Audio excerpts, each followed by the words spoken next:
untuk kakak berbagi sedikit ilmu ya, ilmu pengalaman yang kakak dapatkan selama kuliah di kampus tercinta, kampus biru Universitas Bengkulu kayak gitu ya. Mengapa kakak yang hari ini menjadi narasumbernya, mengapa kakak yang menjadi pematerinya bukan teman-teman gitu kan? Ya dikarenakan mungkin kakak yang lebih dulu masuk kampus dibanding teman-teman. Kalau misalkan teman-teman yang dulu masuk kampus gitu, mungkin teman-teman yang jadi pemateri pada siang hari ini atau menjadi narasumbernya.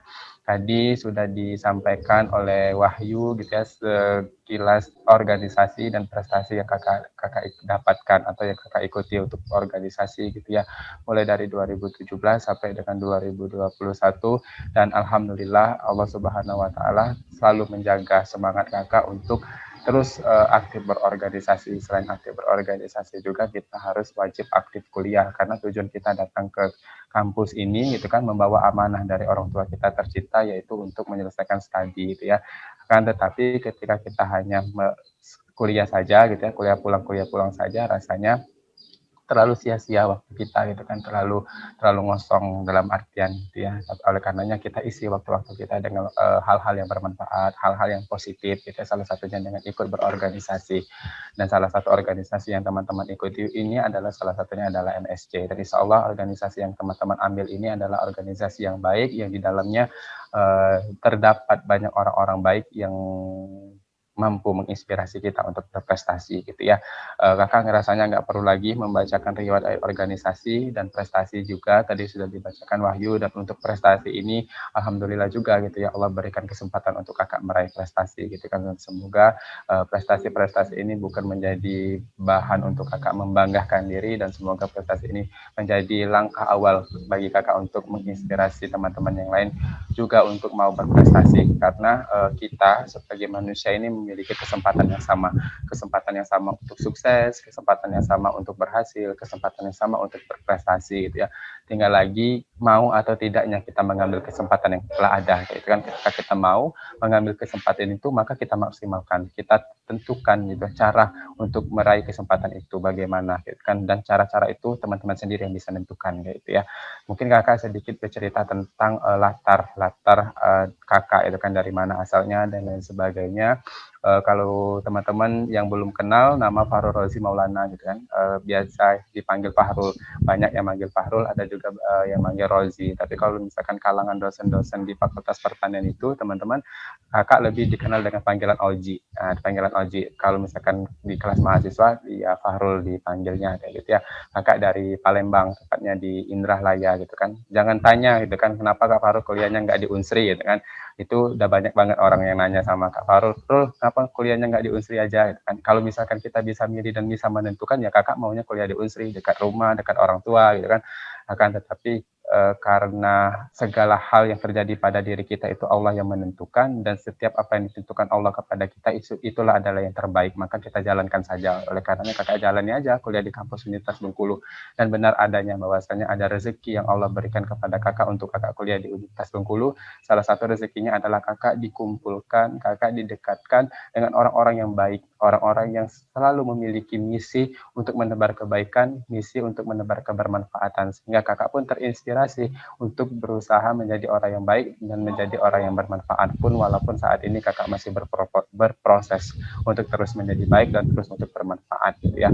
Kakak kelahiran Palembang 21 Juni 1998 gitu ya, 2 bulan lagi menuju hari ulang tahun gitu ya. Dan moto hidup Kak Fahrul, teman-teman sekalian, itu khairun nas anfa'uhum linnas. Itu adalah moto hidup kakak mulai dari SMA kemarin pun sampai saat ini. Kakak sangat tergugah dengan kata-kata ini, ya, kata-kata khairun nas anfa'uhum linnas ini, bahwasanya sebaik-baik manusia itu adalah manusia yang bermanfaat bagi manusia yang lainnya. Dan bahkan Rasul pun mengatakan ketika ada sahabat yang bertanya kepadanya gitu kan, wahai Rasulullah, siapa manusia yang paling dicintai oleh Allah Subhanahu wa taala? Maka Rasul menjawab, manusia yang paling dicintai oleh Allah adalah manusia yang bermanfaat bagi manusia yang lainnya. Oleh karenanya mari kita berlomba-lomba untuk menjadi manusia yang dicintai oleh Allah Subhanahu wa taala. Kalau kita hanya sebatas berlomba untuk dicintai oleh hamba atau makhluk ciptaan Allah, maka alangkah baiknya kita berlomba untuk dicintai Allah. Karena ketika kita sudah dicintai Allah, insya Allah makhluk lain pun akan mencintai kita. Oke, itu ya sedikit dari Kak Farul, dan Instagram Kak Farul boleh kalau misalkan mau di follow Farul_OG itu kan. Dan untuk WhatsApp boleh juga minta sama Wahyu. Wahyu ada kontak WhatsApp Kakak kalau misalkan ada yang ingin didiskusikan di luar dari agenda siang hari ini, karena kita sama-sama tahu gitu kan agenda siang hari ini terbatas oleh waktu, sedangkan yang ingin diskusikan insya Allah banyak gitu ya.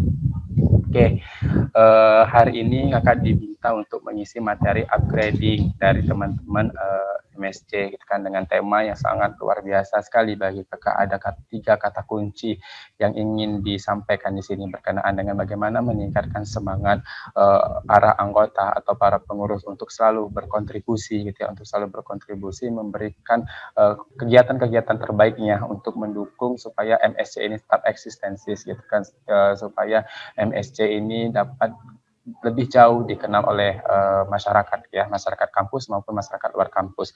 Dan salah satu tujuan diadakan upgrading ini adalah untuk memperkokoh komitmen dan membangun keharmonisasian. Dan bagi Kakak, ketiga kata ini adalah satu kata yang padu, yang satu kesatuan, dan ketika satu itu terlaksanakan, insya Allah yang lainnya pun mengikuti kayak gitu kan. Pun kalau misalkan satunya tidak terjalankan, ya kemungkinan yang lainnya pun tidak akan terjalankan. Diawali dengan kita harus semangat gitu ya, semangat untuk menebar kebaikan melalui kita berkontribusi. Kita berikan apa yang kita bisa berikan kepada MSC ya, kita berikan apa yang bisa kita berikan, dan kita lakukan apa yang bisa kita lakukan. Kita semampu yang bisa kita lakukan, bahkan kalaupun kita hanya sebatas menggunting kertas atau menempel stiker di sekre dan lain sebagainya. Dan insya Allah stiker ataupun kertas yang kita gunting yang nanti akan kita tempelkan, yang itu berisi kata-kata kebaikan, kata-kata yang ketika orang melakukan itu menuai pahala, dan ketika orang itu melaksanakan atas dasar melihat tulisan yang kita tempelkan, insya Allah kita juga mendapatkan pahala itu gitu ya. Semangat untuk selalu terus memberikan kontribusi terbaiknya kepada MSC gitu kan teman-teman. Ketika kita bergabung di suatu organisasi atau di suatu lembaga atau di suatu badan gitu ya, ketika kita sudah bergabung di organisasi tersebut, jangan pernah sekali-sekali kita menanyakan apa yang nanti akan saya dapatkan di MSC ini nantinya, apakah mendapatkan uang atau mendapat apa dan lain sebagainya, akan tetapi tanyakan terlebih dahulu gitu kan, apa yang bisa aku berikan kepada MSC sehingga nanti aku akan mendapatkan feedbacknya kayak gitu kan. Ketika nanti teman-teman sudah menanyakan perkara itu, insya Allah teman-teman akan semangat dalam hal berkontribusi, tidak ada rasa lelah, tidak ada rasa jenuh. Pun kalau misalkan teman-teman merasa jenuh, teman-teman langsung kembali pada tujuan niat awal teman-teman bergabung di MSC, yaitu untuk berkontribusi menebar kebaikan dan kebermanfaatan. Komitmen ini tergantung dari diri teman-teman gitu ya, komitmennya teman-teman untuk terus bermanfaat bagi MSC itu. Semakin besar komitmen teman-teman, insya Allah semakin kuat gitu ya keteguhan teman-teman untuk selalu komitmen menebarkan kebaikan dan kebermanfaatan itu tadi. Dan komitmen harapannya teman-teman semangat pun demikian, jangan hanya teman-teman sendiri yang semangat dan komitmen. Harapannya teman-teman juga merangkul teman-temannya yang lain untuk mau semangat dan mau komitmen menebar kebaikan, kebermanfaatan untuk MSC, sehingga nanti MSC dapat dikenal orang sebagai organisasi terbaik gitu kan, organisasi yang dapat melahirkan kader-kader yang tangguh, kader-kader yang berprestasi, baik itu berprestasi dalam hal keilmuan maupun berprestasi dalam hal adab kayak. Sehingga ketika teman-teman melakukan itu secara bersama-sama ya, secara bersama-sama insya Allah nanti akan muncul suatu kata yang namanya harmonisasi gitu ya. Harmonisasi itu terjadi ketika ada suatu perkumpulan yang di dalamnya ada beberapa orang dan memiliki satu frame, yang memiliki satu frekuensi yang sama, dan teman-teman harus tentukan apa tujuan teman-teman masuk di MS ini, dan harapannya memiliki visi dan tujuan yang sama, tak lain tak bukan untuk itu tadi berkontribusi terhadap MSC-nya itu sendiri, supaya bagaimana MSC ini memiliki kelas ya di mata manusia gitu ya, dalam artian mahasiswanya maupun dosen-dosennya, sehingga MSC tetap bisa berkiprah sesuai dengan ranahnya yaitu di UKM keilmuan. Selanjutnya teman-teman, di sini kakak mengutip ya dari hadis riwayat Muslim berkenaan dengan mari kita hadirkan hati yang semangat gitu kan, dari Abu Hurairah radhiyallahu anha. Abdurrahman bin Syah berkata bahwa Rasulullah SAW itu bersabda, sesungguhnya Allah tidak melihat tubuh dan rupamu, akan tetapi dia melihat hatimu, gitu ya. Jadi ketika kita masuk organisasi itu jangan terlalu kita mengedepankan penampilan kita, mungkin rupa kita, fisik kita. Orang-orang itu tidak membutuhkan itu, akan tetapi mereka membutuhkan hati kita, hati yang penuh dengan rasa semangat, hati yang penuh dengan gairah untuk terus berkontribusi, untuk terus berkomitmen gitu ya, memberikan hal yang bisa diberikan, hal yang bisa dilakukan selama bergabung di MSC gitu kan. Gabung di MSC bukan hanya ingin ikut-ikutan, ingin tempel nama dalam artian kayak gitu, akan tetapi dia ingin mengambil peran di sana gitu kan, peran dalam hal memberikan citra baik untuk MSC itu bukan hanya dilakukan oleh ketua umumnya saja atau BPH-BPH-nya saja, akan tapi semua yang ada di dalam organisasi tersebut, yang ada di dalam rumah tersebut memiliki peran dan fungsi yang sama, yaitu untuk memberikan kontribusi supaya bagaimana MSC ini menjadi organisasi terdepan gitu ya, dan bisa bersanding dengan organisasi-organisasi di luar, baik itu di kampus Universitas Bengkulu maupun di kampus-kampus nasional yang ada di Indonesia kayak gitu ya teman-teman. Oleh karenanya mari hadirkan hati yang semangat itu, hati yang semangat, yang niatnya ikhlas karena Allah Subhanahu wa taala. Kenapa kita harus ikhlas? Karena Allah Subhanahu wa taala, teman-teman sekalian, karena ketika kita sudah menyandarkan setiap kegiatan kita, setiap aktivitas kita ikhlas karena Allah Subhanahu wa taala, ketika kita dibenturkan pada suatu kekecewaan gitu ya, maka kita tidak kecewa yang berlama-lama gitu ya. Mustahil kalau misalkan kita sebagai manusia biasa tidak pernah merasakan kecewa, karena itu tadi kita manusia gitu ya, kita manusia biasa yang diberi Allah nafsu, yang diberi Allah pikiran, akal dan lain sebagainya, yang diberikan Allah perasaan gitu kan. Ketika kita sudah ikhlas dalam hal kegiatan kita dasarkan pada niat ikhlas karena Allah, insya Allah ketika kita dibentukkan pada keputusasaan, kita nggak terlalu lama-lama, kita langsung move on kembali gitu kan. Ketika kita jatuh, kita menganggap kita jatuh itu pada suatu trampolin. Ketika kita jatuh, itulah momen dimana kita akan bangkit lebih jauh lagi kayak gitu. Selanjutnya ada juga hadis dari riwayat Tirmizi ya teman-teman, yang bagi kakak ini adalah hadis yang mengajak bagi kita untuk menghadirkan jiwa yang membara, jiwa yang semangat juga gitu ya. Dari Anas radhiyallahu anha berkata bahwasanya Rasulullah SAW itu bersabda, barang siapa keluar untuk mencari ilmu, maka ia termasuk di jalan Allah Subhanahu wa taala sampai ia kembali. Dan kita niatkan gitu ya, kita gabung di ruang Zoom pada siang hari ini bukan semata-mata karena memenuhi undangan dari Wahyu selaku ketua umum selaku kepala bidang HRD gitu ya, atau hanya sebatas ya udah deh ada namanya doang gue gitu, nah ikut join aja lah gitu kan. Dan harapannya teman-teman yang belum on kamera gitu ya, belum terlihat orangnya, yang hanya ada namanya, mereka tetap standby di ruangan ini, memang mengikuti dengan baik gitu ya agenda pada siang hari ini. Dan niatkan kegiatan kita pada siang hari ini adalah untuk semata-mata mencari ilmu gitu ya, karena ketika kita meniatkan untuk mencari ilmu, maka insya Allah Allah akan meridhoi itu. Sepanjang kita berada di majelis itu, insya Allah akan selalu ada naungan ridho dari Allah Subhanahu wa taala. Oke, teman-teman sekalian, berkenaan dengan semangat gitu ya, apa yang harus perlu kita semangatkan dalam suatu organisasi, yang pastinya itu berkenaan dengan kerja tim. Mengapa kita harus kerja tim, yang menjadi pertanyaannya gitu ya teman-teman. Karena ketika kita bekerja sendirian, maka rasanya terlalu lelah, terlalu sulit, dan terlalu capek, dan terlalu penat, dan bahkan endingnya nanti surga itu terlalu luas ketika kita ingin bekerja sendiri untuk mengambil peran-peran kebaikan itu. Ya, kerja tidak hanya diporsikan paling banyak ke ketuanya atau kepada kepala bidangnya, tapi kita semua yang ada di ruang atau di rumah MSC itu, di organisasi itu, memiliki peran untuk terlibat dalam kerja tim ini. Sekecil apapun peran kita, itu termasuk salah satunya kontribusi, dengan catatan asalkan kita ikhlas dalam menjalankannya. Oke, ini kakak menyampaikan sedikit gitu ya berkenaan dengan definisi semangat kerja tim. Semangat kerja tim ini adalah dorongan atau motivasi yang dimiliki semua anggota tim untuk bersama-sama meraih tujuan yang telah ditetapkan sebelumnya. Untuk mendapatkan semangat kerja tim, kita perlu memastikan bahwa setiap anggota tim mengetahui dan memahami tujuan atau target dengan jelas yang dimiliki tim mereka gitu ya teman-teman sekalian. Sebelum nanti Wahyu ataupun Anissa gitu ya selaku Direktur Utama MSC ingin menggerakkan anggotanya untuk berkontribusi, maka sampaikan terlebih dahulu apa yang menjadi tujuan teman-teman selama 1 tahun kepengurusan ini ketika beramal di MSC ini. Tujuannya apa, misinya apa, dan cara untuk menuju tujuannya itu apa gitu kan. Sehingga nanti mereka akan dengan sendirinya mengambil peranan-peran itu untuk merealisasikan atau mewujudkan tujuan yang sudah dipasang oleh teman-teman MSC, sehingga tupoksi kerjanya mereka tahu dan jelas arahnya gitu kan, sehingga nanti HRD mengambil peranannya sebagai HRD, Diklat mengambil peranannya sebagai Diklat, dan bidang-bidang lainnya, sehingga nanti arah kerjanya pun terarah dan misi kerjanya pun sama-sama satu visi, yaitu untuk mewujudkan supaya tujuan mulia, tujuan baik yang sudah dirumuskan bersama oleh teman-teman MSC itu bisa tersampaikan atau terrealisasikan dengan baik.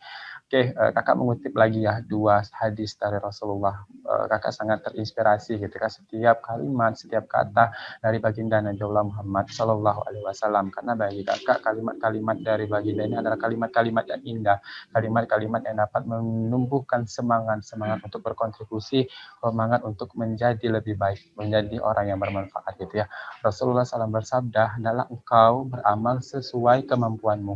Demi Allah, Allah itu tidak bosan untuk menerima amalmu, sehingga kamu sendiri yang akan merasa bosan. Sesungguhnya amalan yang paling disukai Allah Subhanahu wa taala adalah yang dikerjakan terus-menerus. Nah, dari muttafaqun alaihin gitu ya. Dari hadis Rasulullah SAW ini gitu ya, Rasulullah menerangkan kepada kita ketika kita berada di suatu teamwork atau tim kerja gitu kan, kita ambillah peranan atau kegiatan yang sesuai kemampuan kita. Jangan kita mengambil porsi kerja yang itu tidak sesuai dengan basic kita atau kemampuan kita, sehingga itu akan menjadi zolim bagi kita. Oleh karenanya kita harus mengukur ketika kita mengambil kegiatan ini atau mengambil peran ini mampu atau tidak. Itu kan ketika tidak mampu ya tidak apa-apa. Mungkin next time atau selanjutnya kita bisa mengambil peran itu. Kita setidaknya mengambil peran semampu yang bisa kita lakukan. Sekecil apapun itu, insya Allah itu adalah peran dan itu adalah kontribusi yang dapat memberikan kebaikan juga, gitu kan. Dan ketika kita berkontribusilah setiap saat gitu ya, selalu gitu ya.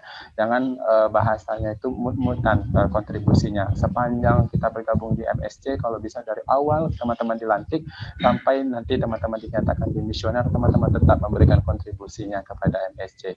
Yang seperti Rasulullah SAW sampaikan gitu ya, bahwasanya Allah itu mencintai suatu pekerjaan yang dilakukan secara terus-menerus atau secara komitmen, secara konsisten gitu kan. Sehingga ketika kita konsisten, komitmen dalam menjalankan itu, insya Allah ada ridho di balik setiap kegiatan yang kita lakukan itu.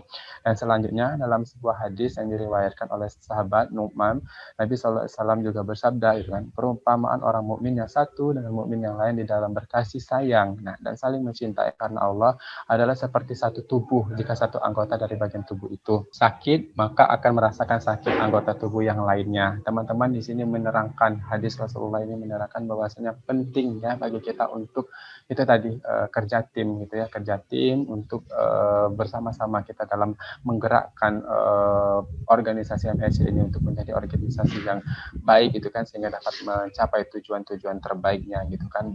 Dan dari hadis ini pun mengapa kita harus kerja tim gitu kan, karena melalui kerja tim itulah nantinya akan terbentuk suatu keharmonisasian. Karena ketika kita bekerja bersama-sama, kita sering berkumpul, kita sering berdiskusi, maka keharmonisan itu akan timbul. Keharmonisan itu akan dengan sendirinya hadir di dalam jiwa kita gitu kan. Ketika kita sudah terkoneksi satu dengan yang lainnya, maka kita akan memiliki kepekaan atau kesadaran terhadap saudaranya yang lain. Ketika ada saudaranya sakit, kita merasakan, pun sebaliknya ketika saudaranya merasa bahagia pun kita akan merasakan bahagia.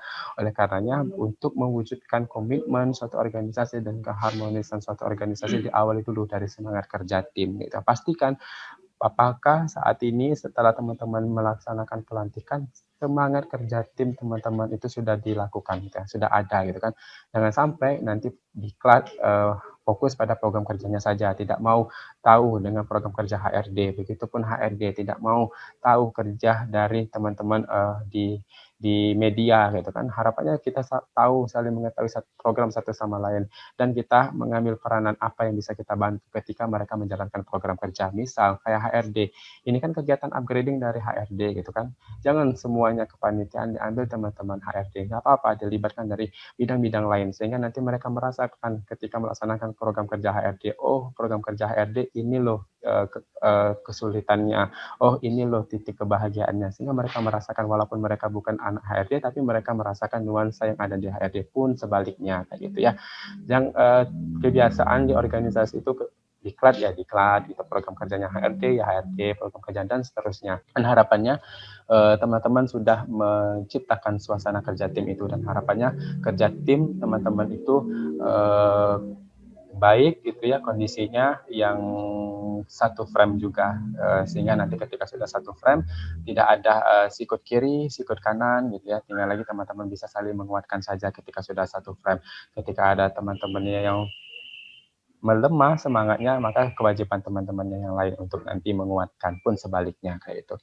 Oke, nah teman-teman, mengapa harus kerja tim? Tadi sudah kakak jelaskan di awal gitu ya. Ada kurang lebih 4 poin mengapa kita harus kerja tim. Yang pertama sebagai sarana gitu ya, sarana untuk memudahkan dalam melaksanakan pekerjaan. Ya betul, ketika kita melaksanakan pekerjaan itu secara bersama-sama, yang ringan akan menjadi lebih ringan, dan yang berat akan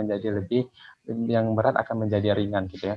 Kalau bahasa ininya ya, bahasa sastranya itu berat sama dipikul, ringan sama dijinjing kayak gitu ya. Kerjasama itu sangatlah penting, dan ketika kita bekerja sama itu tadi akan dapat melahirkan persaudaraan, akan memperkuat hubungan kekeluargaan. Ketika hubungan kekeluargaan dan persaudaraan sudah terjalin dengan kuat melalui kerjasama itu, maka akan terciptalah suatu keharmonisasian di dalam rumah atau dalam organisasi yang kita ikuti itu. Dan pastinya ada nilai ibadah jika dilakukan bersama gitu kan. Kenapa ada nilai ibadahnya itu tadi ya, seperti yang disampaikan oleh hadis Rasulullah SAW, bahwasanya perumpamaan kita itu seperti satu tubuh gitu kan, dan Allah itu mencintai pekerjaan yang dilakukan secara bersama-sama. Bahkan mengapa sholat berjamaah itu lebih besar pahalanya dibanding sholat sendirian, karena nilai kebersamaannya itu yang dicari gitu kan, nilai kebersamaannya, dan diharapkan dengan adanya kebersamaan itu, dengan adanya perkumpulan itu, terciptalah suatu silaturahmi yang dimana nanti akan terkumpul banyak orang yang mendiskusikan kembali ke perkara-perkara kebaikan, perkara-perkara kebermanfaatan. Dan harapannya berkumpulnya teman-teman di organisasi MSC ini itu tadi untuk merumuskan bagaimana dapat menjadi orang yang bermanfaat, dapat menjadi orang yang baik melalui program-program kerja yang teman-teman rancang gitu kan. Misalkan dengan melakukan pelatihan, melakukan pembinaan, kelas-kelas dan lain sebagainya. Walaupun nanti ya partisipannya sangatlah sedikit ataupun tidak ada, ya nggak apa-apa, setidaknya teman-teman sudah berusaha untuk menghadirkan wadah-wadah kebermanfaatan itu. Ya teman-teman sekalian, kita manusia hanya sebatas memfasilitasi gitu kan, memfasilitasi dalam hal memfasilitasi mereka gitu kan, untuk mau atau tidak dengan wadah yang sudah kita sediakan. Perkara nanti menggerakkan hati mereka itu kita tidak adalah hak dalam hal itu semua haknya Allah Subhanahu wa taala. Menggerakkan hati manusia itu hak Allah Subhanahu wa taala. Begitu juga nanti misalkan Wahyu kayak gitu ya, ataupun nanti Anissa gitu kan, kita hanya sebatas mengajak saja gitu, mengajak, merangkul anggota kita untuk mereka supaya semangat dalam bekerja, supaya mereka komitmen untuk berkontribusi, supaya mereka mau bekerja sama untuk nanti bisa terjalin harmonisasi. Kita hanya sebatas mengajak situ saja, sebatas mengingatkan saja gitu kan. Akan tetapi ketika kita ingin meminta mereka untuk melakukan itu, dan itu berhubungan dengan gerak gitu kan, kita nggak bisa gitu kan. Itu berhubungan dengan hati, karena segala hal yang terjadi itu salah satunya atas dasar gerak hati manusia, dan yang menggerakkan hati manusia itu adalah Allah Subhanahu wa taala. Oleh karenanya supaya ajakan kita itu didengar dan diindahkan oleh mereka, kita perkuat hubungan kita kepada Allah, khususnya para teman-teman pimpinannya, kepala bidang, ketua-ketua gitu kan, dan juga pengurus gitu ya, wajib melakukan pendekatan diri kepada Allah Subhanahu wa taala, minta dikuatkan, dimampukan untuk memimpin organisasi ini supaya bisa menjadi pimpinan yang baik itu kan, yang dapat mengarahkan, yang dapat merangkul seluruh anggota organisasinya ke arah yang lebih baik gitu ya. Karena kebaikan yang mengapa kita harus kerja tim? Ya, karena dengan kita kerja tim itu kita akan ada diskusi-diskusi gitu kan, mempertimbangkan segalanya gitu kan, kegiatan yang nanti akan kita laksanakan dan mendiskusikan untuk meraih kemenangan-kemenangan. Karena teman-teman sekalian, kebaikan yang tidak terstruktur itu akan mampu dikalahkan oleh kejahatan terstruktur gitu kan. Bayangkan kebaikan itu kan mampu mengalahkan kejahatan, dia kalah oleh karena tak terstruktur. Apalagi kalau misalkan dia terstruktur, maka sangat hebatlah kekuatan itu gitu kan. Oleh karenanya dirancang betul, distrukturkan betul gitu kan, berkenaan dengan arah gerak, arah kerja MSC nantinya ke depan kayak itu. Nah, dan ini adalah manfaat kita kerja tim gitu ya. Mengapa kita harus kerja tim? Insya Allah memiliki manfaatnya gitu ya teman-teman sekalian. Pertama, kerjasama mampu mendatangkan ide-ide yang besar. Teman-teman sekalian, manfaat kerja tim itu ada beberapa yang kakak tuliskan di dalam PPT ini, dan insya Allah kita ketahui gitu ya. Ada 10 manfaat kerja tim. Pertama, kerjasama tim itu mampu mendatangkan ide-ide yang besar gitu ya. Sekalipun kita adalah seorang yang jenius, kita tidak dapat menghasilkan ide yang besar jika bekerja sendirian. Misalnya adalah Albert Einstein saja kita umpamakan. Albert Einstein memang menemukan teori relativitasnya sendiri gitu kan. Tetapi temuan tersebut dihasilkan melalui diskusi yang dilakukan dengan teman dan rekan-rekannya, dengan teman-teman kerjanya gitu kan. Mengapa demikian? Ketika bekerja sama dengan anggota tim yang lainnya gitu kan, kita akan saling bertukar pengetahuan dan keterampilan dengan rekan-rekannya. Inilah yang membuat kita dapat mengambil sebuah keputusan yang tepat kan. Teman-teman yang lainnya dari mungkin ide yang telah kita temukan di awal gitu kan, ketika nanti mendapatkan saran perbaikan, maka ide itu akan menjadi lebih matang dan akan menjadi lebih mantap gitu ya. Oleh karenanya itulah perlunya adanya kerjasama untuk nanti mendatangkan ide-ide yang besar. Yang kedua, kerjasama itu mampu menumbuhkan perbedaan pandangan yang memicu timbulnya inovasi gitu ya, mampu menghadirkan inovasi.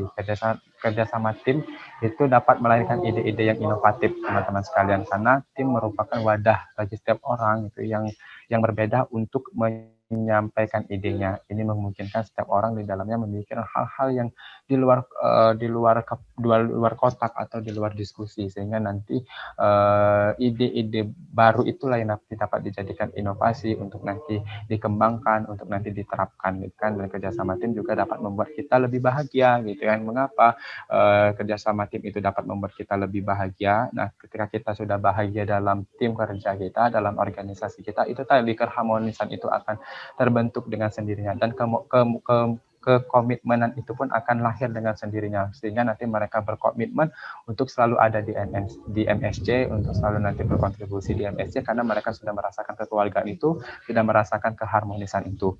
Selain itu, kerjasama tim juga merupakan peluang untuk bertumbuh secara individual gitu ya. Betul sekali teman-teman, semakin kita banyak berinteraksi, semakin kita banyak pergaulan, gitu kan, kita akan semakin banyak pengalaman-pengalaman, dan kita akan semakin banyak mendapatkan ilmu-ilmu yang baru gitu kan. Kerjasama tim juga dapat menghilangkan kejenuhan ya, ketika kita bertemu dengan teman-teman kita ya kan, yang mungkin saat di kosan kita merasa kejenuhan, merasa sepi, dan ketika kita berjumpa dengan teman-teman organisasi, ada saja gitu kan, teman-teman kita yang bisa memberikan tawahnya kepada kita, memberikan senyumannya kepada kita, mungkin dengan lawakan-lawakannya, sehingga kita tertawa, kita tersenyum, dan sehingga kita merasa bahagia dan merasa happy, dan sehingga kejenuhan itu pun hilang dengan sendirinya.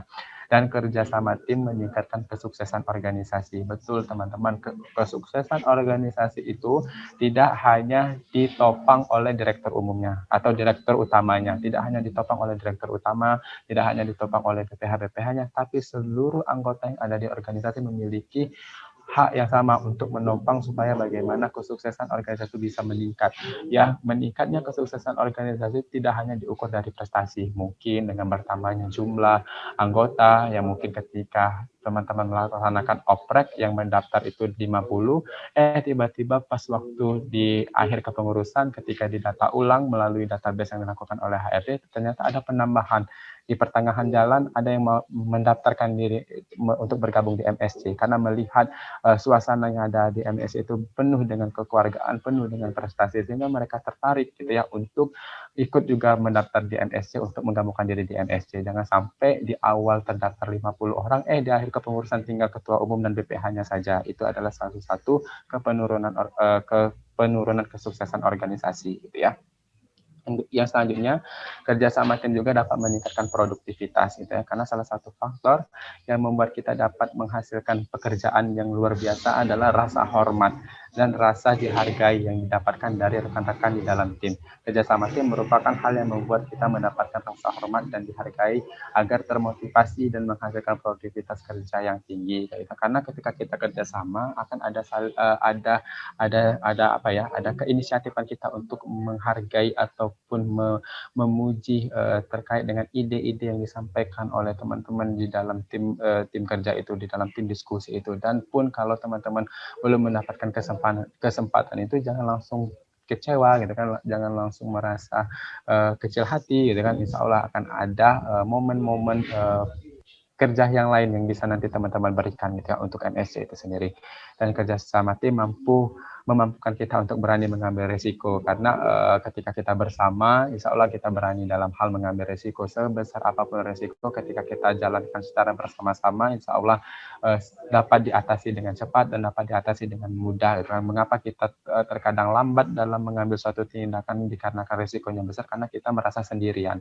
Oleh karena kita harus bersama gitu ya, oleh bersama. Serigala itu tidak akan pernah memangsa domba-domba ketika bersama-sama atau dalam kelompok atau dalam koloni gitu ya, dalam komunitas. Akan tapi serigala itu akan memangsa domba yang sendirian. Oleh karenanya jangan sampai kita menjadi domba-domba yang sendirian itu, yang nanti akan diserang oleh serigala yang dalam artian kemalasan itu ya. Jangan sampai, karena ketika kemalasan sudah menyerang diri kita, maka kita sulit untuk produktif, kita sulit untuk aktif dan sulit untuk berkontribusi. Dan kerja sama tim itu sama tadi, mengurangi stres gitu ya, dan dapat meningkatkan kemampuan kita dalam hal berkomunikasi. Karena dalam kita bekerja sama itu akan ada diskusi-diskusi di mana di saat disitulah kita menuangkan ide-ide kita gitu kan, ide-ide berlian kita, sehingga terciptalah kepedean ataupun keberanian diri kita untuk memaparkan berkenaan dengan ide-ide berlian kita kayak itu, teman-teman sekalian. Terakhir ya yang ingin kakak sampaikan, kerja tim dalam firman Allah gitu ya, dalam Quran surah Al-Maidah ayat 2 gitu ya, Allah menyampaikan, dan tolong menolonglah kamu dalam mengerjakan kebajikan dan takwa, dan jangan tolong menolong dalam berbuat dosa dan pelanggaran, dan bertakwalah kamu kepada Allah Subhanahu wa taala, sesungguhnya Allah amat berat siksanya, dan sesungguhnya Allah amat berat siksanya gitu ya, teman-teman. Ketika kita kerja tim ini gitu kan, harapannya yang kita diskusikan, yang kita musyawarahkan itu adalah berkenaan perkara-perkara kebaikan gitu ya, perkara-perkara kebaikan yang itu dapat melahirkan nilai kebaikan, nilai kebermanfaatan gitu ya bagi semua orang, baik itu di dalam internal organisasi kita maupun di luar internal organisasi kita. Oleh karenanya kita berusaha berlomba-lomba untuk memberikan ide-ide terbaik kita, sehingga nanti dapat dikerjakan, sehingga nanti dapat direalisasikan, dan nanti dapat dirasakan manfaat kebaikannya itu oleh banyak orang, sehingga nanti ketika mereka melakukan kebaikan itu, kita juga akan merasakan nikmatnya dari apa yang mereka rasakan kayak gitu, teman-teman. Intinya pesan dari kakak, tetap semangat gitu ya, tetap semangat untuk berkontribusi, komitmenlah dalam berkontribusi, dan berusahalah untuk menciptakan suasana harmonis di dalam organisasi MSC itu sendiri. Teman-teman sekalian, bahwasanya pemenang yang sejati itu bukanlah mereka yang mampu menggugurkan banyak lawan, akan tetapi pemenang sejati adalah mereka yang mampu bertahan. Tidak hanya mampu bertahan, tapi juga mampu bergerak gitu ya, sampai nanti di akhir kepengurusan, walaupun nanti dalam bergerak teman-teman tidak bisa berlari kencang atau hanya sebatas bisa berjalan di tempat, setidaknya teman-teman jangan sampai pernah berhenti walaupun merangkak untuk meraih gunung kesuksesan di puncak sana kayak itu. Itu mungkin yang bisa kakak sampaikan. Terima kasih banyak atas waktu kesempatannya. Terakhir yang ingin kakak sampaikan, insya Allah teman-teman bisa menerima apa yang menjadi moto hidup kakak bahwasanya khairun nas anfa'uhum linnas itu tadi, sebaik-baik manusia adalah manusia yang bermanfaat bagi manusia lain. Karena ketika kita sudah menjadikan mutu hidup khairun nas anfa'uhum linnas ini sebagai mutu hidup, maka secara tidak langsung, secara tidak sadar kita berusaha untuk bagaimana menjadikan diri kita menjadi orang yang baik, menjadikan diri kita menjadi orang yang bermanfaat, sehingga nanti kita berusaha untuk mencari jalan supaya kita dapat menjadi orang yang dibutuhkan, menjadi orang yang dapat diberdayakan. Jangan sampai kita menjadi orang yang ingin mendapatkan manfaat atau mendapatkan kebaikan gitu ya. Orang yang ingin mendapatkan kebaikan, orang yang ingin mendapatkan kebermanfaatan, itu tidaklah terlalu spesial di mata Allah, bahkan di mata manusia, karena semua manusia termasuk Kak Farul juga itu kan adalah salah satu orang yang paling suka ketika diberi kebaikan, paling suka ketika diberi manfaat oleh orang lain. Akan tetapi tidak semua orang, tidak semua manusia gitu ya mau untuk diajak berbuat baik dan mau untuk memberikan kebermanfaatan. Hanya orang-orang tertentu, hanya orang-orang pilihan gitu ya untuk menyerukan kebaikan dan mengajak kebaikan kayak gitu ya teman-teman sekalian. Bahkan dalam surah Ali Imran ayat 4 itu Allah menegaskan wa takum minkum ummatun yad'una ilal khair wa ya'muruna bil ma'ruf wa yanhauna 'anil munkar, bahwasanya hendaklah ada suatu golongan di antara kita itu ada orang-orang yang mau mengajak dalam kebaikan dan mencegah dalam perbuatan munkar, dan mereka-mereka itulah nantinya orang-orang yang berhak mendapatkan gelar ataupun kedudukan sebagai orang-orang yang beruntung di sisi Allah Subhanahu wa taala. Ketika kita sudah beruntung di sisi Allah, insya Allah kita juga akan beruntung di muka bumi Allah Subhanahu wa taala. Itu mungkin teman-teman sekalian, wallahu a'lam bishawab. Assalamualaikum warahmatullahi wabarakatuh. Waalaikumsalam warahmatullahi wabarakatuh. Luar biasa ya materi dari Kak Farul tadi ya. Materinya segar-segar ya. Banyak terdapat ayat Al-Quran, hadis tadi. Nah, selanjutnya kita ke diskusi ya. Silakan kepada teman-teman semua, jika ada yang ingin diskusikan kepada Kak Farul, bisa langsung hidupkan mic-nya atau bisa lewat chat di Zoom. Baik, kalau belum ada ya dari Wahyu dulu Kak. Tadi kan riwayat organisasi Kakak tuh banyak tadi ya. Dari tahun ke tahun itu amanahnya semakin berat tuh. Apa ya Kak yang memotivasi Kakak untuk tetap optimal dalam menjalankan amanahnya itu Kak? Terus bisa berbagi pengalaman juga Kak di organisasi Kakak itu gimana ya sistemnya biar organisasi itu maju itu, kerja sama timnya juga bagus gitu Kak. Gitu aja Kak. Oke, boleh. Terima kasih ya Wahyu. Yang pasti mengapa Kak Fahrul ya sampai saat ini masih diberikan kemampuan oleh Allah Subhanahu wa taala untuk selalu berusaha semangat berorganisasi, walaupun sekarang di semester 8 yang harusnya fokus di skripsi, Kakak masih aktif di dunia perorganisasian, bahkan sampai tanggal 31 Desember nanti amanah Kakak sebagai kepala biro internal itu barulah lepas gitu ya, barulah habis, dan direktur pertanian TV juga di tanggal 31 Desember akan habis gitu kan. Akan tetapi itu tidak menjadi hal yang membuat Kakak untuk berhenti gitu ya, karena bagi Kakak kita manusia ini diberikan Allah waktu yang sama yaitu 24 jam gitu ya. Rasanya lucu kalau misalkan ada orang yang berkata kekurangan waktu, ada yang mengatakan dianya kelebihan waktu gitu ya. Bagi Kakak, mereka yang kelebihan waktu itulah mereka-mereka yang tidak mampu memanfaatkan waktu yang ada untuk digunakan melaksanakan aktivitas-aktivitas yang bermanfaat. Dan bagi mereka yang kebanyakan waktu, yang kekurangan waktu, mungkin dalam hal manajemen waktunya dia kurang gitu ya. Yang harusnya pekerjaan itu dapat diselesaikan 1 hari, ditunda menjadi 2 hari dan seterusnya kayak gitu ya. Sehingga itu tadi penting bagi kita untuk manajemen waktu yang dengan baik gitu ya. Karena waktu adalah pedang gitu ya, yang dapat membinasakan kita ketika kita tidak bisa memanfaatkannya dengan sebaik-baiknya. Yang kedua, Kakak juga menyadari bahwasanya kita manusia ini tidaklah memiliki daya upaya, tidak memiliki kekuatan gitu ya.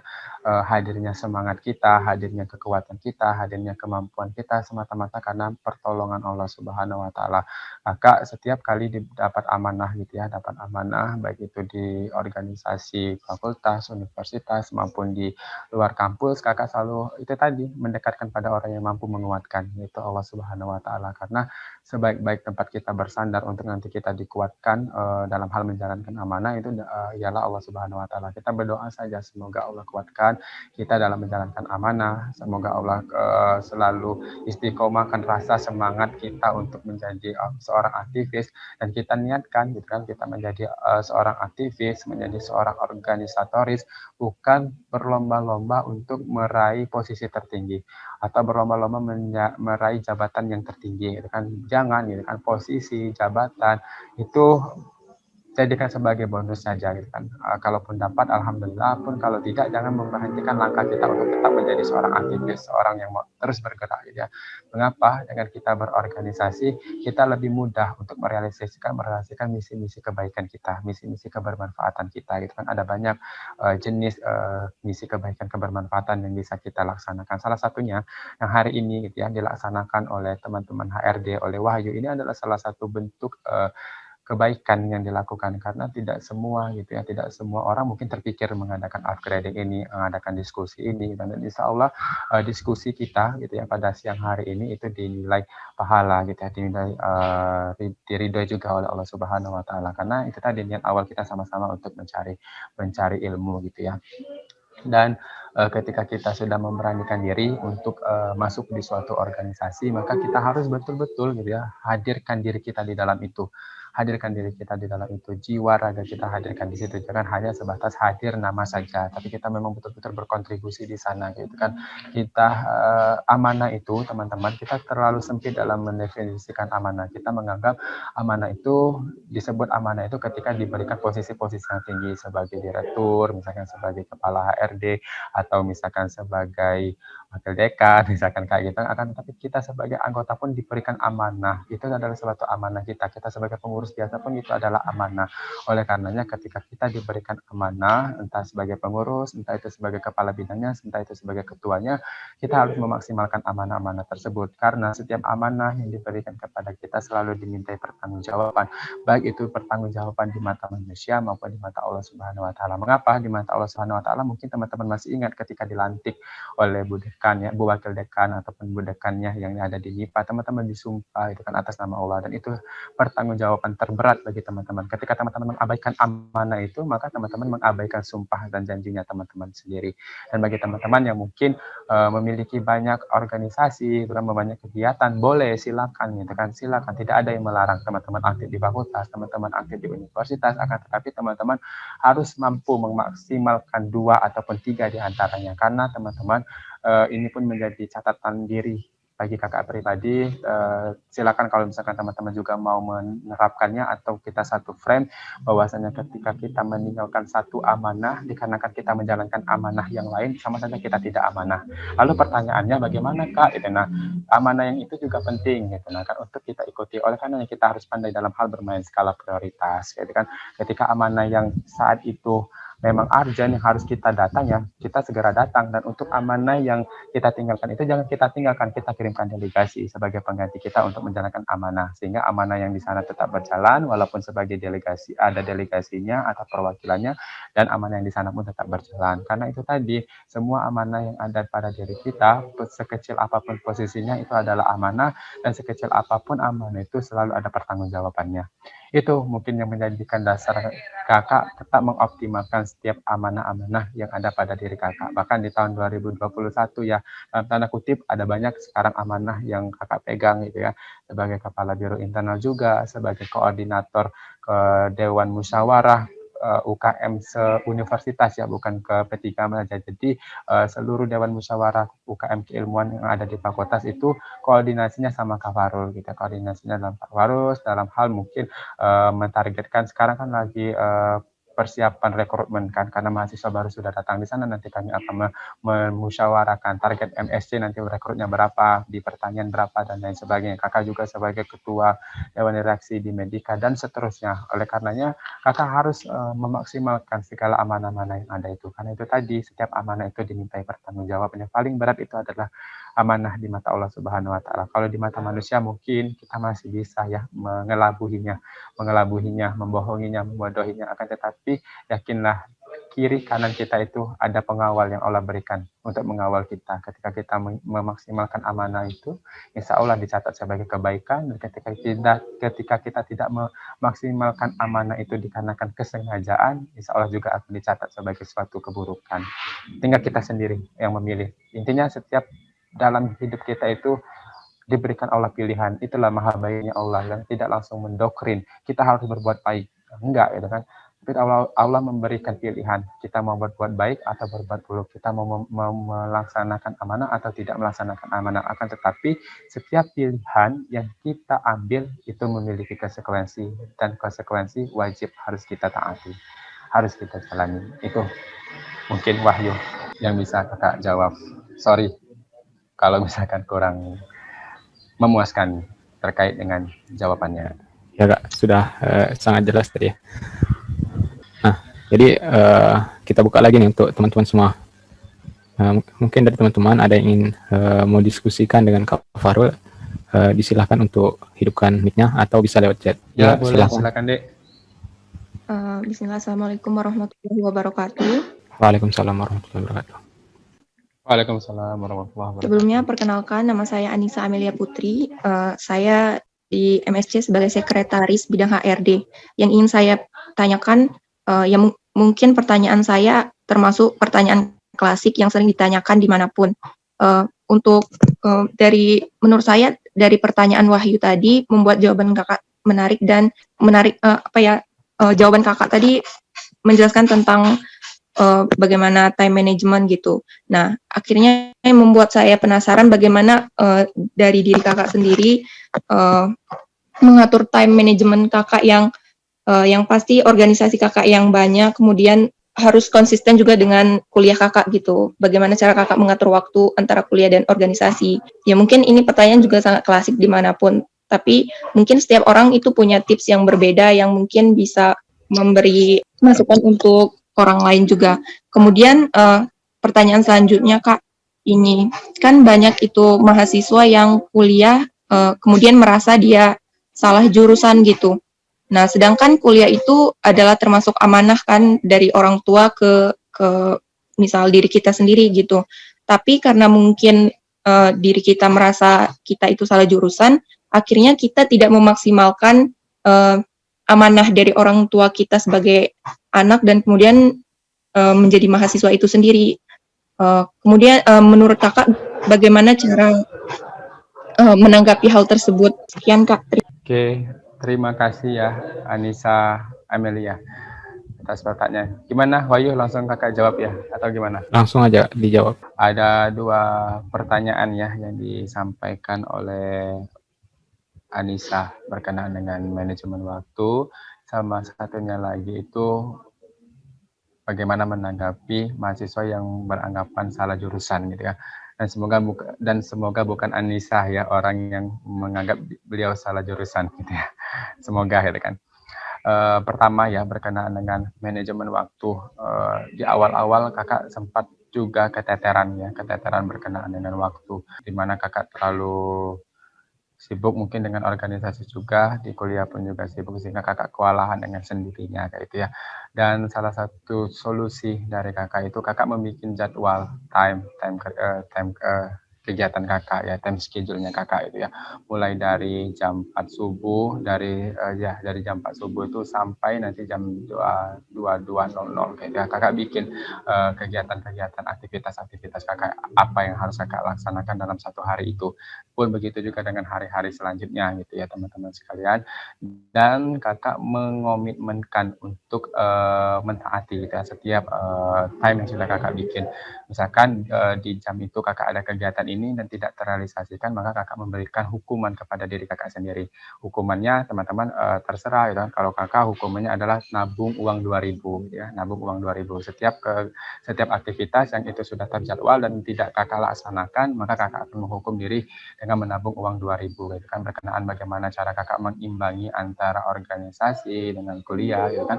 Itu tadi teman-teman, kita harus pandai bermain skala prioritas gitu kan. Misal di suatu momen gitu ya, kita menjadi orang penting di suatu kegiatan di organisasi, dan di saat itu juga kita ada tugas dari dosen, yang tugas itu bisa dikumpul 2 hari atau 3 hari setelah diberikan tugas itu, yang tidak harus dituntut ngumpul saat itu. Maka yang mana lebih kita dahulukan gitu, maka kita lebih mendulukan posisi kita yang ada di organisasi tersebut, karena posisi kita juga sebagai orang yang penting. Karena mengapa kita tidak mendahulukan tugas itu kan, bukan yang kakak tadi bilang kita jangan menunda-menunda gitu kan, ya kita menunda karena kan kita juga terbentur dengan kegiatan yang sama-sama urgent, yang tidak mau untuk kita menundanya, dan harapannya menundanya pun jangan terlalu lama-lama gitu kan. Mungkin setelah kita melaksanakan kegiatan di organisasi itu, ketika memang ada waktu luangnya, kita segera menyelesaikan tugas-tugasnya di kuliah kita, mata kuliah mungkin ada tugas, ada laporan dan lain sebagainya. Itu yang mungkin bisa kakak jawab berkenaan dengan manajemen waktu. Dan sekarang pun kakak gitu ya sedang difokuskan dengan skripsi gitu ya, Jadi sedikit cerita teman-teman, alhamdulillah gitu ya, judul skripsi kakak pun sudah di ACC oleh pihak jurusan, dan kakak pun udah dapat PUPP, dosen pembimbing utama sama dosen pembimbing pendamping, dan sudah melaksanakan beberapa kali bimbingan, dan sudah berapa kali juga melaksanakan revisian gitu kan. Dan insya Allah kemungkinan kalau tidak ada halangan minggu depan itu akan melaksanakan seminar proposal gitu teman-teman sekalian. Dan kakak pun masih tetap gitu kan, skripsi kakak lanjut, organisasi kakak lanjut gitu ya.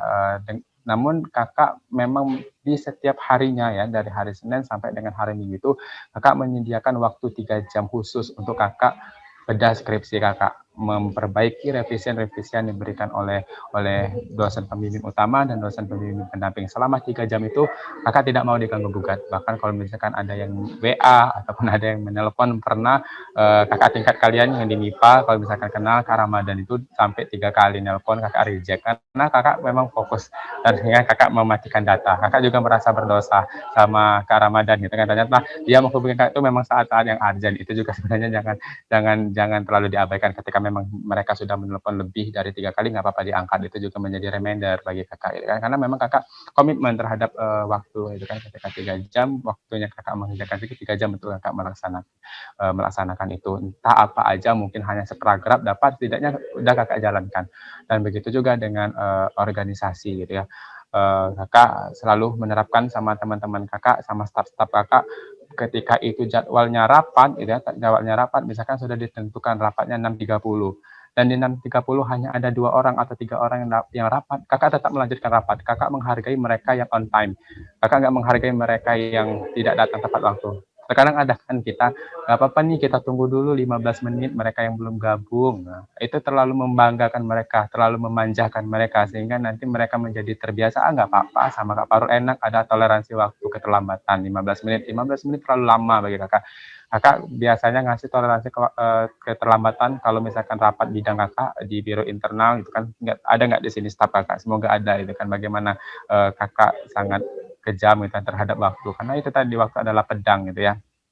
Kakak ketika 3 menit misalkan terlambat dan tidak ada yang join, dan hanya ada 2 staf yang bergabung di forum itu, maka kakak tetap melaksanakan rapat itu apapun hasilnya, karena kakak menghargai mereka yang on time. Kita lebih baik menghargai mereka yang on time daripada kita menghargai mereka yang tidak on time, apalagi mereka yang tidak memberikan kejelasan terkait dengan keterlambatan mereka.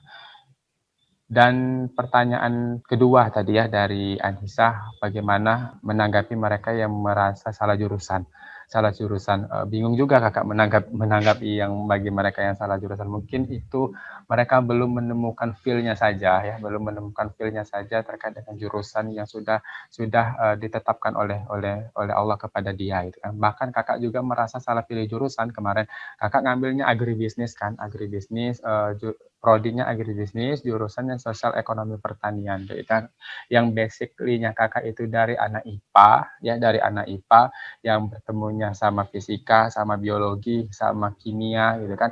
Tiba pas waktu kuliah kakak bertemu sama akuntansi biaya, dasar-dasar akuntansi, akuntansi manajemen, ekonomi mikro, ekonomi makro yang itu bukan basic kakak gitu kan. Sampai di semester awal itu kakak merasa frustasi gitu kan. Duh, materi ini kakak nggak dapet sama sekali gitu kan pas waktu SMA ya, sehingga kakak memulai dari awal gitu kan untuk belajar mata kuliah yang berbau IPS, berbau ekonomi. Akan tetapi kakak hanya sebentar doang gitu ya merasa aduh kayaknya salah pilih jurusan gitu kan. Karena kenapa teman-teman, ketika kita semakin mendoktrin diri kita bahwasanya kita salah jurusan, maka pikiran itu selalu menyelimuti kita, selalu menghantui kita. Tapi ketika kita mendoktrin bahwasanya ini adalah tantangan untuk mempelajari gitu ya, mempelajari ilmu-ilmu yang baru. Ketika kita menjadikan itu sebuah tantangan, maka kita akan menikmati setiap kegiatan-kegiatan yang dilaksanakan di jurusan itu ataupun di program studi itu. Dan alhamdulillah kakak nyaman dengan program studi agribisnis dan kakak mendapatkan ilmu-ilmu baru gitu ya, ilmu-ilmu baru berkenaan dengan bisnis, berkenaan dengan ilmu ekonomi, dan kakak mendapatkan poin pentingnya mengapa kita belajar ekonomi gitu ya. Karena kenapa ketika kita belajar ekonomi kita akan bisa mengatasi gitu ya permasalahan di mana kebutuhan konsumen itu tidak sebanding dengan pertumbuhan penduduk. Anak-anak ekonomi yang menganalisis itu gitu kan, dan kakak mempelajari itu, diberikan kesempatan gitu. Itu mungkin yang bisa kakak jawab, Anissa. Mohon maaf kalau misalkan kurang memuaskan terkait dengan jawaban. Baik, gimana Anissa? Sudah paham ya mengenai jawaban dari Kak Farul tadi? Nah, Kak, ini ada lagi Kak pertanyaan di chat dari Rizky Dewianti. Saya Rizky Dewianti dari Prodi Statistik. Izin bertanya Kak, bagaimana cara meningkatkan percaya diri dalam berorganisasi Kak? Kadang masih merasa belum mampu untuk masuk dalam kepengurusan Kak. Terima kasih. Ayo kakak izin baca seluruh pertanyaannya di kolom chat. Kalau memang cukup waktunya kakak jawab semua. Insya Allah masih semangat ya teman-teman. Mohon maaf kalau misalkan membosankan ya, karena kakak tahu juga teman-teman puasa, kakak juga puasa, dan insya Allah ini menjadi asupan untuk kita supaya merasa kenyang gitu ya. Iya Kak. Pertanyaan dari siapa tadi? Yang dari statistika ya, dari Meka Nerdika dari statistika. Bagaimana ada dua tuh, ada banyak yang pertanyaannya. Yang pertama tadi itu bagaimana menumbuhkan rasa percaya diri ya di dalam suatu organisasi gitu ya. Menumbuhkan percaya diri itu dari diri kita sendiri gitu ya, dari kita sendiri. Kita yakinkan bahwasanya kita bisa, dan kita mampu untuk tampil di depan, ataupun kita show up di depan, dengan catatan kita tampil ke depan itu dalam tanda kutip yang positif itu kan, bukan tampil yang memalu-malukan gitu ya. Ketika kita tampil ke depan itu dalam hal yang baik dan itu yang positif, yang dapat memberikan pujian kepada kita, yang mengapa kita harus malu gitu ya, mengapa kita harus malu. Dan bagaimana caranya kita supaya percaya diri itu tadi, banyak-banyak berkumpul, jangan sering menyendiri gitu ya, banyak-banyak berkumpul sama teman-teman yang ada di organisasi gitu kan, berkumpul sama-sama mereka, ajak diskusi gitu kan, membahas perkara apa, mengawali supaya kita percaya diri itu melalui dari kelompok-kelompok yang kecil dulu, kelompok-kelompok yang sederhana, baru nanti kita pada kelompok-kelompok yang besar atau lagi pada panggung-panggung yang besar gitu ya. Jangan sampai di kelompok-kelompok kecil saja kita sudah tidak ada percaya dirinya, apalagi mau tampil di depan. Oleh karena itulah pentingnya adanya kelompok-kelompok kecil di dalam satu organisasi atau kerja timnya itu tadi, karena semakin banyak kerja tim akan semakin banyak terbentuk diskusi, dan semakin banyak peluang ataupun ruang bagi kita untuk menyampaikan gagasan, ide, argumen, dan lain sebagainya. Baru nanti kita tampil pada forum yang lebih besar kayak gitu. Dan percaya diri itu teman-teman sekalian suatu poin yang dianggap plus gitu ya, yang dianggap plus apabila kita mampu mengarahkannya kepada hal-hal yang positif. Akan tetapi ketika percaya diri itu tidak diarahkan kepada hal-hal yang positif, dan itu akan menjadi satu kebinasaan bagi kita. Oleh karenanya percaya diri itu sesuai pada porsinya saja, sesuai pada porsinya saja. Ketika kita diminta, barulah kita tampil. Ketika kita tidak diminta, ya jangan sampai gitu ya kita ingin menunjukkan bahwasannya kita bisa, ingin menunjukkan bahwasannya kita mampu dan sebagainya. Orang itu biasanya akan tahu dengan sendiri kita itu mempunyai kemampuan dan mempunyai kepandaian dalam hal apapun kayak gitu ya. Itu yang mungkin bisa kakak jawab, dan mulai dari sekarang tanamkan pada diri untuk mau menjadi orang yang itu tadi mampu tampil di depan dalam hal untuk menyuarakan kebaikan-kebaikan kayak itu. Selanjutnya ada pertanyaan dari Meka Nerdika. Itu pertanyaan saya, Kak, bagaimana cara mengontrol diri karena saya sendiri merasa sangat susah mengontrol diri. Terima kasih, Kak. Oke, pertanyaannya itu tadi ya, mengontrol diri karena susah mengontrol diri. Itu berhubungan dengan emosi ya, berhubungan dengan emosi. Dan bagaimana cara mengontrol diri itu ya kembali pada diri kita sendiri gitu ya. Kita yang mengetahui emosi kita yang mengetahui kontrol diri kita gitu kan, pada mana hal yang boleh itu kita lakukan atau yang tidak boleh kita lakukan. Kita yang bisa mengontrol itu, kita yang bisa menjaga itu. Dan mengontrol diri pun tidak hanya dilakukan oleh diri kita sendiri gitu kan, kita juga mengajak orang gitu ya, supaya nanti bisa mengingatkan kita kan. Oleh karenanya kita cari satu teman atau dua teman yang bisa dijadikan sebagai penjaga kita, yang nanti dapat mengingatkan kita gitu kan, mengingatkan untuk kita tidak melakukan hal-hal yang tidak kita inginkan, sehingga nanti dari dalam yang mengontrol adalah diri kita sendiri, dan dari luar yang mengontrol diri kita itu adalah teman-teman yang memang kita percayai, yang dia sudah tahu sisi dari setiap hidup kita, itu kan hal-hal yang mungkin tidak diketahui oleh orang, namun dua orang teman yang teman-teman percaya itulah yang mengetahui, sehingga dia bisa betul-betul menjaga teman-teman untuk itu tadi tetap pada circle yang baik gitu ya, pada lingkaran-lingkaran yang baik itu tadi. Selanjutnya dari Jenny ya, Jenny Elmiasi. Assalamualaikum warahmatullahi wabarakatuh. Saya Jenny Elmiasi dari anggota bidang HRD. Izin bertanya, Kak, dalam kepemimpinan bagaimana cara merangkul anggota supaya lebih aktif dalam merespon kita saat sedang diskusi, apalagi dalam sistem rapat online seperti sekarang ini. Sulit ya kalau misalkan untuk online apalagi gitu ya. Inilah tantangan kita kalau misalkan basisnya online gitu ya. Kita nggak tahu nih mana anggota atau pengurus kita yang memang betul-betul mengikuti diskusi atau mengikuti rapat. Ada banyak itu kan hanya datang aja di ruang Zoom, ada namanya, ada fotonya, orang yang tinggal gitu kan. Kita seakan-akan ngobrol sendiri gitu ya, ngobrol sendiri di dalam ruang Zoom itu. Kita juga nggak tahu apakah mereka mendengarkan atau tidak. Kalau misalkan kakak misalkan di dalam rapat ya, kalau misalkan apa di biro internal itu di BEM, kakak mewajibkan semuanya aktif dan mewajibkan mereka untuk open kameranya gitu kan, sehingga terlihat mana orang-orang yang memang stay di tempat, dan wajib untuk berdiskusi. Dan kakak tidak memperbolehkan staf kakak itu menyampaikan argumennya atau menyampaikan narasinya itu melalui kolom chat, akan tapi langsung ngomong lewat mic yang ada di Zoom kayak gitu ya. Dan sebelum rapat itu kakak kasih PJ kepada mereka, misalkan kita ada bahan diskusi, bahan diskusinya berkenaan dengan apa, dan setiap staf kakak itu kakak kasih PJ untuk mencari bahan-bahan diskusi itu untuk nanti dipaparkan, dan semua anggota staf wajib untuk menanggapi gitu ya.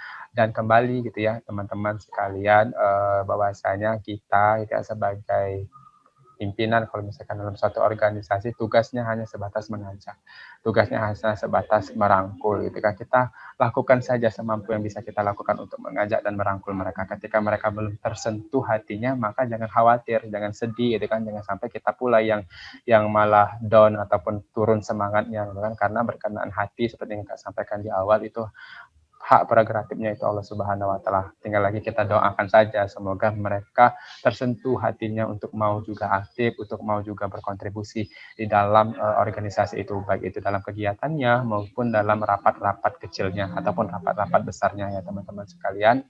Ya, lebih baik daripada 1000 nasihat gitu ya. Ketika kita memberikan teladan yang baik kepada anggota kita, kepada pengurus kita, dan mereka melihat, wah, abang ini, kakak ini, mbak ini, pemimpin aku nih, memang terlihat keaktifannya, memang bersungguh-sungguh untuk membangun MSC ini menjadi lebih baik, misalkan kayak gitu ya. Dan sehingga ada ketertarikan untuk kita juga terlibat di dalamnya. Contoh sederhana saja itu kan, kakak sekarang di pertanian TV gitu ya, selaku direktur pertanian TV yang dinaungi oleh wakil dekan bidang kemahasiswaan ya di Fakultas Pertanian itu Pak Agustin Sarkarni, di mana kakak itu insecure gitu ya sama beliau, semangatnya itu luar biasa sekali, di mana orang-orang staf karyawannya itu pulang sesuai jam kerja di jam 2 gitu kan, tapi beliau enggak gitu kan, beliau tetap beraktivitas dengan keasikannya, dan aktivitasnya pun insya Allah bermanfaat, sehingga kakak pun tertular dengan semangatnya beliau. Orang ini udah punya kesibukan banyak gitu ya, udah punya umurnya juga sudah berumur gitu kan, bisa dibilang gitu kan, tapi semangatnya tetap ada, sehingga kakak pun berusaha untuk seperti beliau itu ya kan. Beliau tidak memarah gitu kan, stafnya yang mungkin ada main-main HP saat ini ya, mungkin ditegur oleh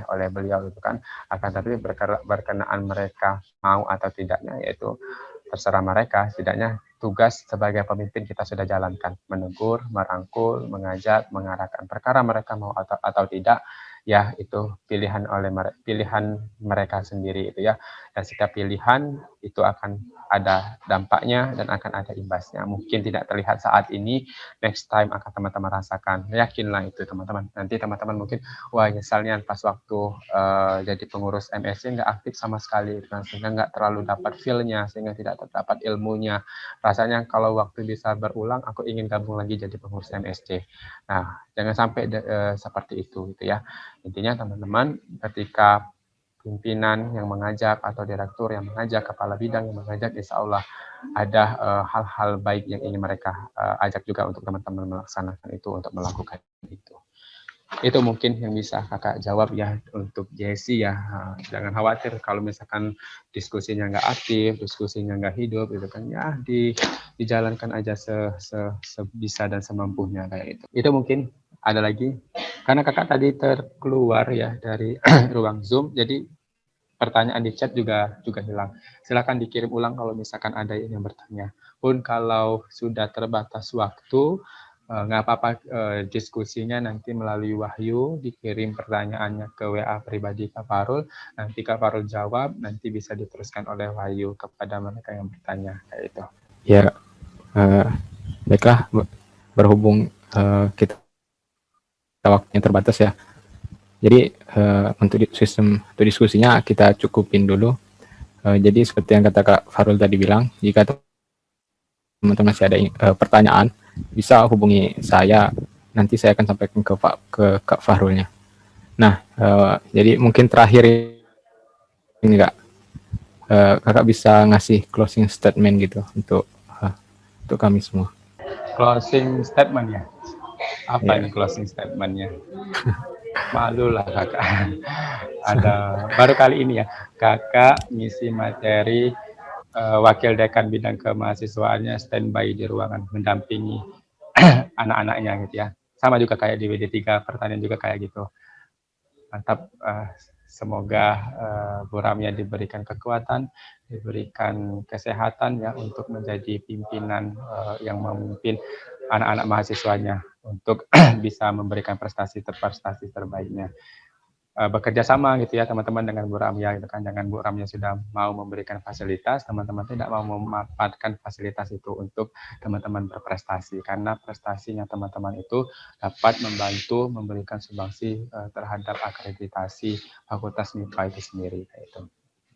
Closing statement ya dari Kak Farul, teman-teman sekalian, bahwasanya kita manusia ya memiliki kesempatan yang sama, memiliki kesempatan untuk sukses, memiliki kesempatan yang sama untuk berhasil ya, dan memiliki waktu yang sama juga 24 jam. Tinggal lagi kita yang mempunyai kebijakan untuk memaksimalkan setiap kesempatan-kesempatan yang ada, yang telah Allah berikan kepada kita. Ketika kita ingin mengambil kesempatan untuk sukses, maka kita mulai dari sekarang rancang jalan untuk menuju kesuksesan itu, rancang jalan untuk menuju keberhasilan itu. Dan yakinlah teman-teman bahwasanya setiap kita ya manusia ini, baik kakak maupun Wahyu, Bu Ramya pun salah satunya diberikan Allah kuota keberhasilan dan kegagalannya masing-masing kayak gitu ya. Tinggal lagi kita mau menghabiskan pada kuota yang mana terlebih dahulu, apakah kita mau menghabiskan kuota kegagalan atau menghabiskan kuota keberhasilan. Akan tetapi teman-teman, kalau misalkan kita melihat banyak rekam jejak orang-orang yang sukses, mereka lebih banyak bersakit-sakit dahulu baru bersenang-senang kemudian. Oleh karenanya jangan pernah takut untuk kita selalu mencoba dan mencoba. Bersedihlah ketika kita gagal karena tidak pernah mencoba, dan berbahagialah ketika kita gagal karena sudah berusaha dan sudah mencoba. Yakinlah akan ada momen, ada suatu waktu kita akan meraih puncak kesuksesan itu. Ketika kita sudah meraih puncak kesuksesan itu, insya Allah kita sudah kuat ketika nanti ada terpaan-terpaan, ujian-ujian. Karena semakin tinggi kesuksesan, ujian semakin kuat pula. Dan oleh karenanya sebagai salah satu sarana untuk kita memperkuat diri kita gitu ya, maka kita carilah sandaran terbaik, sandaran yang tidak pernah meninggalkan kita, sandaran yang tidak pernah roboh, sandaran yang tidak pernah hilang, yaitu Allah Subhanahu wa taala. Selalu dekatkan diri kita kepada Allah, bermunajat, meminta kepada Allah, semoga kita dikuatkan, semoga kita dimampukan untuk menjadi orang yang baik, untuk menjadi orang yang bermanfaat, dan menjadi orang yang sukses. Ketika kita sukses, kita akan lebih mudah untuk memberikan kebaikan dan kebermanfaatan. Itu mungkin closing dari Kak Farul.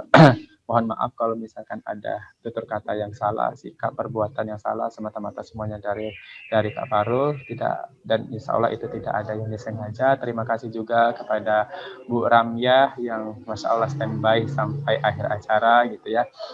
Semoga kita semua diberikan kekuatan oleh Allah Subhanahu wa taala untuk selalu istiqomah menjadi orang yang baik gitu ya. Allahu a'lam bishawab. Assalamualaikum warahmatullahi wabarakatuh. Kembali ke Wahyu. Waalaikumsalam warahmatullahi wabarakatuh. Terima kasih kepada Kak Fahrul sudah berbagi ilmunya. Baik, saya selaku moderator, mohon maaf apabila ada kesalahan kata dalam penyampaian. Kepada Allah saya mohon ampun. Saya akhiri. Wassalamualaikum warahmatullahi wabarakatuh.